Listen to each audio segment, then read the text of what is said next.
আসসালামু আলাইকুম, আমি জরিনা আবারও একটা নতুন রেসিপি নিয়ে আপনাদের সামনে হাজির হয়েছি। তো রেসিপিটি ভালো লাগলে অবশ্যই একটা লাইক দিয়ে ভিডিওটি দেখা শুরু করবেন। তো আমার ছোট্ট চ্যানেল থেকে আপনাদের সবাইকে আবারও অনেক অনেক স্বাগতম। তো আজকে সুজি আর মিষ্টি আলু দিয়ে আমি এই গোলাপ জামুন মিষ্টি বানাবো। তো ভিডিওটি শুরু থেকে শেষ পর্যন্ত দেখতে হলে আমার সঙ্গে থাকুন। তো আমি 6খানা আলু নিয়ে নিয়েছি। আলুগুলো ভালো করে পরিষ্কার করে জলে ধুয়ে নিয়েছি। এবার কড়াই বসিয়ে দিয়েছি। তো এবার আমি আলুগুলো কড়াইয়ে দিয়ে দিচ্ছি। তো 20 মিনিট মতো আমি ঢাকনা দিয়ে রেখে দেব। 20 মিনিট পরে খুব ভালোভাবে সিদ্ধ হয়ে যাবে। তো সিদ্ধ হয়ে গেছে, আলুগুলো আমি নামিয়ে নিয়েছি।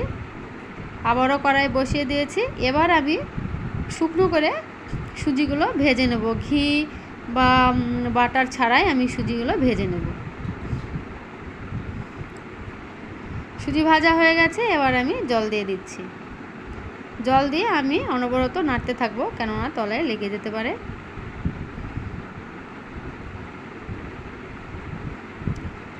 তো খুব ভালোভাবে নেড়ে দিতে হবে এখন এই সময়ে।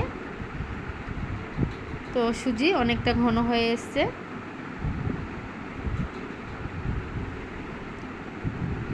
আর 2 মিনিট মতো নাড়াচাড়া করে আমি একটি পাত্রে নামিয়ে নেব। তো সুজি ড্রো হয়ে গেছে, এবার আমি একটি পাত্রে নামিয়ে নিয়েছি। সামান্য কিছুক্ষণ আমি ঠান্ডা করতে দেব। এদিকে 2টো আলু নিয়ে নিয়েছি, আলু দুটি ছাড়িয়ে নেব। তো খোসা ছাড়ানো হয়ে গেছে।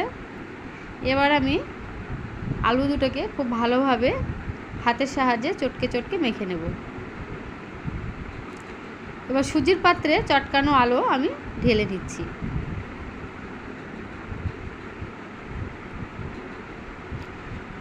আর এখন আমি দিয়ে দিচ্ছি 100 গ্রাম আমুল পাউডার দুধ। এই আমুল পাউডার দুধ দিলে স্বাদের পরিমাণ দ্বিগুণ হয়ে যায়।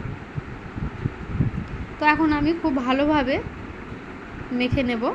তো তার আগে আমি 1 চিমটি বেকিং পাউডার দিয়ে দিলাম। এবার আমি আবারও হাত দিয়ে চটকে চটকে মেখে দেব। তো বন্ধুরা, আজকে রেসিপিটি যদি ভালো লাগে অবশ্যই লাইক দিয়ে ভিডিওটি দেখা শুরু করবেন আর কমেন্ট করে জানাবেন কেমন হয়েছে। এবার আমি হাতে সাদা তেল মাখিয়ে নিয়ে একটা একটা করে মিষ্টি বানিয়ে নেব।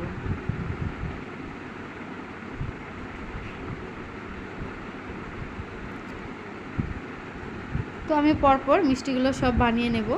তবু আপনাদের দেখিয়ে দিচ্ছি 2-3টে মিষ্টি আমি কেমনভাবে বানাচ্ছি, সেটা আমি আপনাদের দেখিয়ে দিচ্ছি।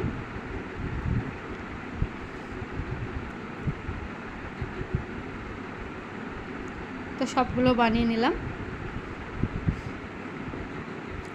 এবার আমি কড়াই বসিয়ে দিয়েছি। 5 মিনিট আগেই আমি কড়াই বসিয়ে দিয়েছিলাম। তেল খুব ভালোভাবে গরম করা হয়ে গেছে। এবার আমি মিষ্টিগুলো একে একে ছেড়ে দেব।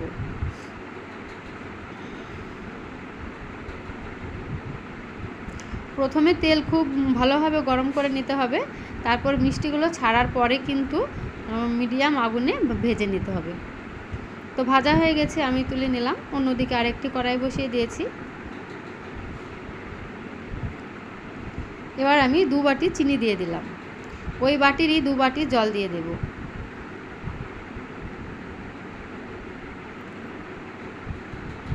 তো 2 বাটি জল দিয়ে দিলাম। এবারে আমি দিয়ে দিচ্ছি এলাচ আর দারচিনি। খুব ভালোভাবে নেড়ে নিচ্ছি। চিনি গলে গেছে এবং ফুটে উঠেছে। আর এদিকে মিষ্টিগুলো আমি প্লেটে সাজিয়ে রেখে দিয়েছি। এবার আমি একে একে কড়াইয়ে দিয়ে দিচ্ছি রসের ভিতরে। তো বন্ধুরা, রোজকারের মতো একই কথা, আমার চ্যানেলটিকে এখনও যারা সাবস্ক্রাইব করেননি তারা সাবস্ক্রাইব করে আমার বন্ধু হয়ে পাশে থেকে যাবেন। আর যারা আমার পাশে আছেন তাদেরকে অসংখ্য অসংখ্য ধন্যবাদ এবং অনেক অনেক ভালোবাসা।